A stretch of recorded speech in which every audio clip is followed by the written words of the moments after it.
You are listening to the Garlic Fries and Baseball Guys podcast. Sam Lubman here with Joe Shasky, coming at you every week with the best Giants content out there. For more of this Giants content, make sure you're liking, rating, subscribing, reviewing, and all that other stuff that you like to do with podcasts.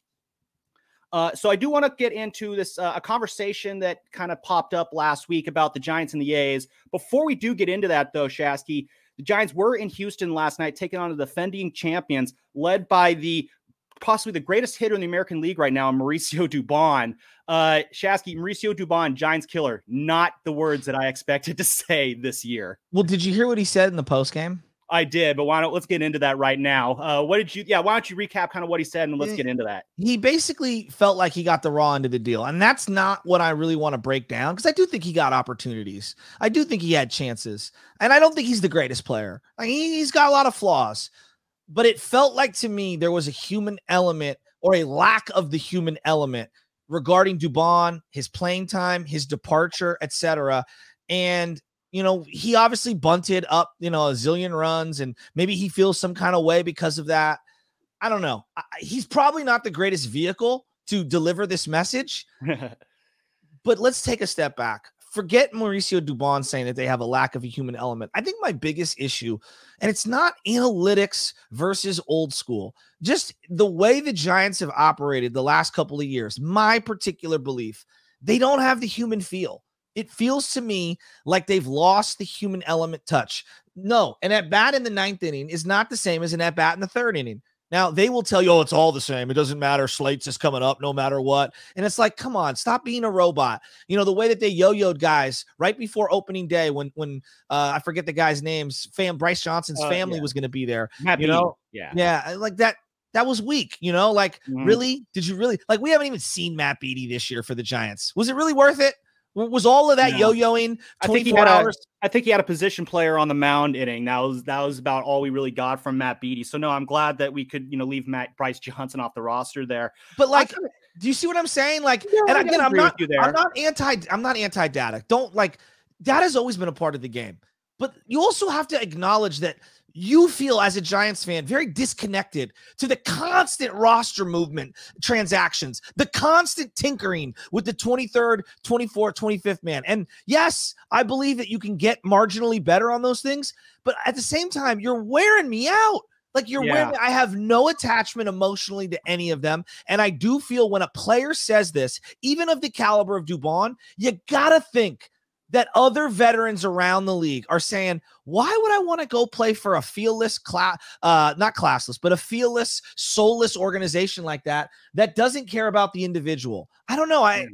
This was a microcosm of bigger issues. Yeah. So my only counter to that is that, when Dubon was here, the Giants, they gave him basically 3.5 or I guess 2 years plus 2 half years, depending on how you want to look at 2019 and 2020.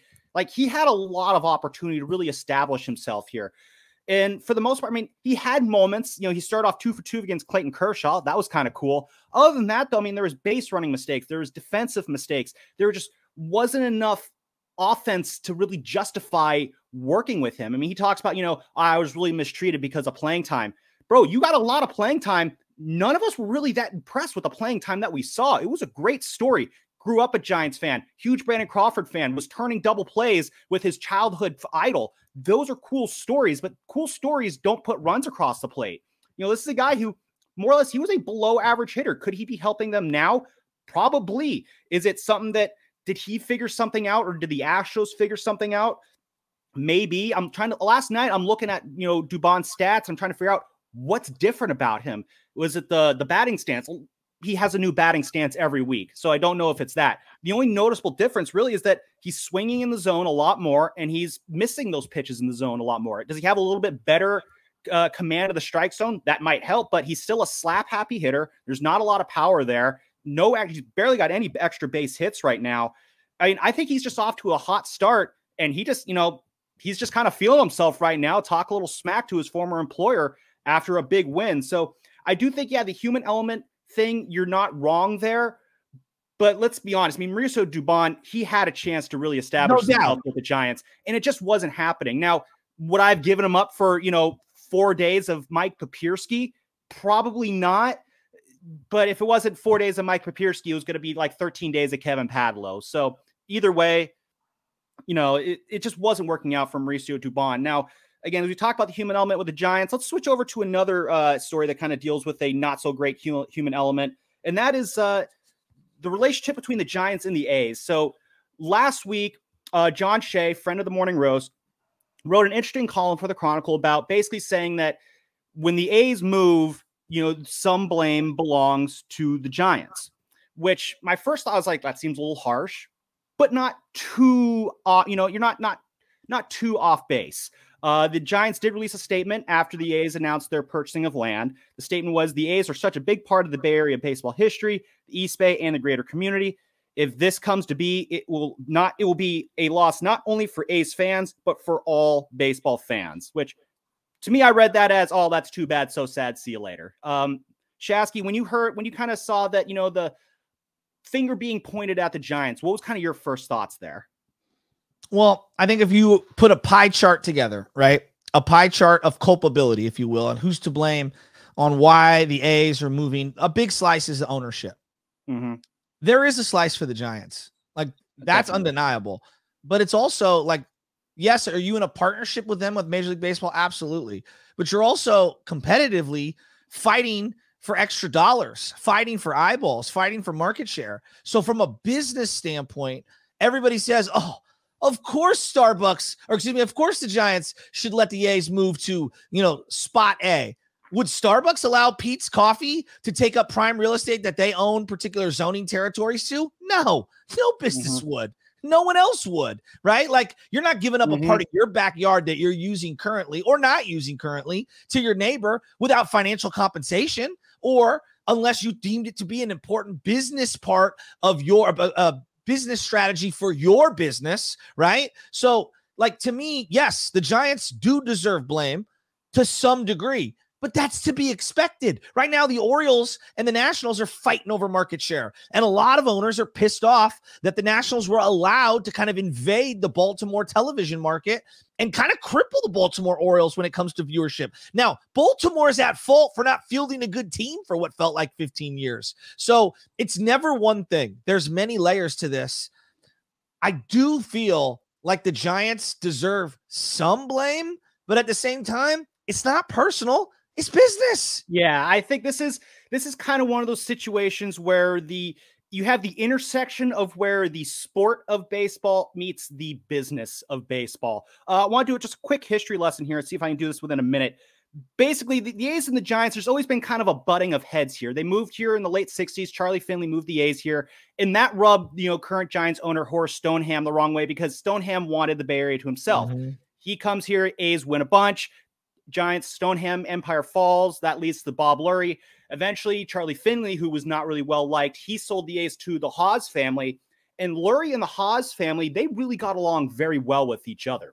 And this is where things kind of start to go downhill for the A's, is that when Lurie was on the precipice of moving the Giants out of the Bay Area, Walter Haas gifted the San Jose territory, the Santa Clara County territory, to Bob Lurie as way, hey, put a ballot measure in San Jose, see if you can get your stadium down there, and we'll keep these two teams in the Bay Area. That measure failed, and it was a handshake agreement. And when that measure failed, Lurie sold, and the Giants eventually built the ballpark at 3rd and King that we know and love now. But the issue was, this was then of course, really quick, then Haas eventually sold the A's to Steve Schott, who then eventually sold the A's to Lou Wolf and John Fisher.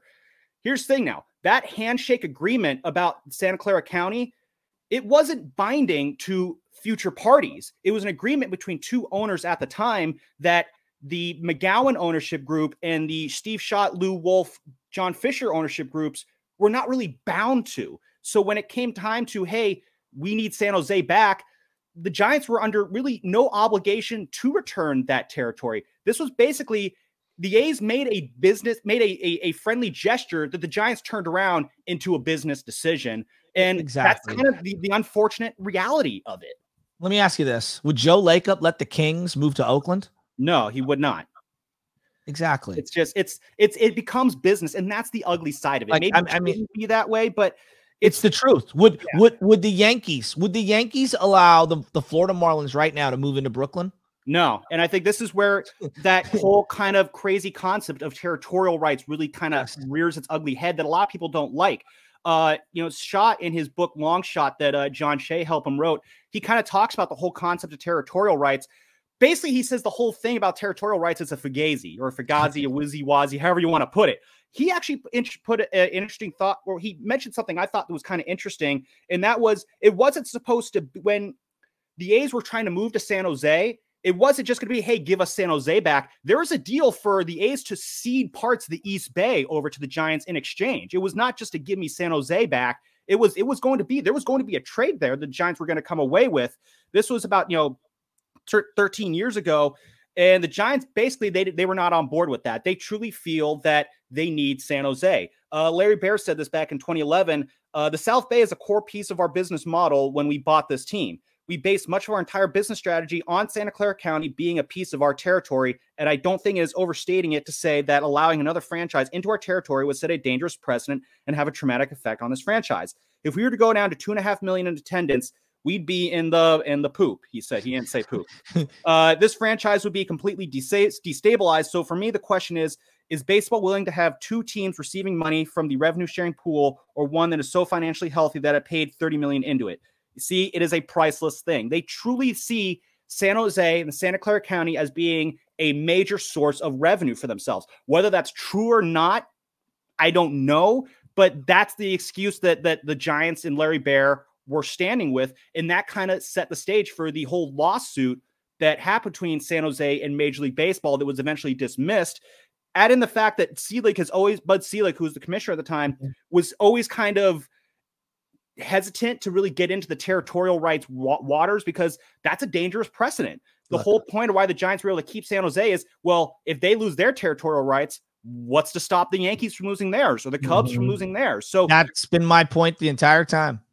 Yeah, it's a tough situation. Yes, the Giants deserve blame and that they would not get out of the way. Sure, they were under no obligation to, and honestly, sorry, but that also takes the onus off of the A's. Like, to me, it takes too much of the, like, they deserve the bulk of the blame. Yes, the Giants do deserve a slice. I'll listen to that. But there's also, like, I'm a capitalist and I believe in business first. That's just how I run my life. And so I don't knock the Giants. That is a key part of their business strategy. Like, it's undeniable. Having people from the South Bay and the Peninsula that are the largest territories in the Bay Area come up to Oracle Park is a big part of their business strategy. Why would they give that up? Exactly. I mean, this is, again, it comes down to business. And the fact of the matter is, the A's made a bad business decision. And you know what the irony is? Yeah. Had the A's built a stadium 15 years ago, think about where they would be right now. Think about where the Giants would be. You're seeing bad attendance, and the Giants have a beautiful park and 3 championships, right? It was just 8-9 years ago, and the ballpark is empty. Imagine how many people would say, instead of the 12,000 that are there now, maybe it's 4,000 at a Giants game, and the A's are getting that extra 8,000 that would go to a Giants game, but instead want to stay in the East Bay or are coming from San Jose to come up. Like, they didn't have to just be in San Jose. They could have been anywhere on that side. You know where the A's could have been? A Coliseum site. Yes. You know what the fact of the matter is? They never have given the Coliseum site a shot. Lou Wolf was trashing it long ago. You had Fisher trashing it. Steve Schott was even trashing it. That is a huge plot of land. And you're going to tell me you're going to look at that massive plot of land and say you can't do anything with it? It's not that hard to get to. You got Bart right there. A's fans have been going to it for years. People's like, oh, well, that's a really lousy part of town. Shasky, you're old enough to remember what, the Soma neighborhood was like pre-Oracle Park. Was it a hopping neighborhood down there? No, not at all. But I think there was a civic business partnership between the Giants and the city to make it work. And both parties delivered on that, right? Like the Giants put together competitive teams. They didn't win it all, competitive teams. And the city put beautiful infrastructure around it, and business went booming. Like it really is the greatest civic team partnership that I can think of in my lifetime. Yeah. So before we move on, I guess just one last question. We can try to make it quickly. Is the Bay Area big enough to support 2 baseball teams? Because we've seen already that's apparently not big enough to support 2 football teams. Is it just, maybe it's just the Bay Area is too small? I don't know, man. Our spending habits, like right now, times are really hard. Like we're in a depression. People don't want to admit it. Like they can say, you know, oh, we're tapering back a little. No. We're in a depression right now. And I think in the Bay Area more than any other place, extra dollars are thinner than ever before. So I don't know if it can currently be a two-team model. And Bonte and I have argued about this. And at one time in the early 2000s, they had about 5 million fans combined. And that felt very, very thriving. That's the only time in the last 60 years since the A's have moved that it was over 5 million for the combined. I just think that one team will always be the dominant and the other will be the bottom feeder. It's very difficult for both teams to be good at the same time. It's very difficult for both teams to be good, period, let alone both be good at the same time. Yeah, I mean, the Bay Area, it is the smallest two-team market behind Chicago, New York, and LA. And when you say it might be the most transient of all of those, given how young the demographic is and how difficult it is to raise families out here? Oh, yeah. You got a lot of Bay Area natives who move out of the area. Exactly. A lot of people who move from out of the area into the Bay Area. It's a very different demographic, socioeconomical makeup that you don't really see in other major cities like this. And yeah, that could just be the unfortunate rub, is that at the end of the day, this town might be too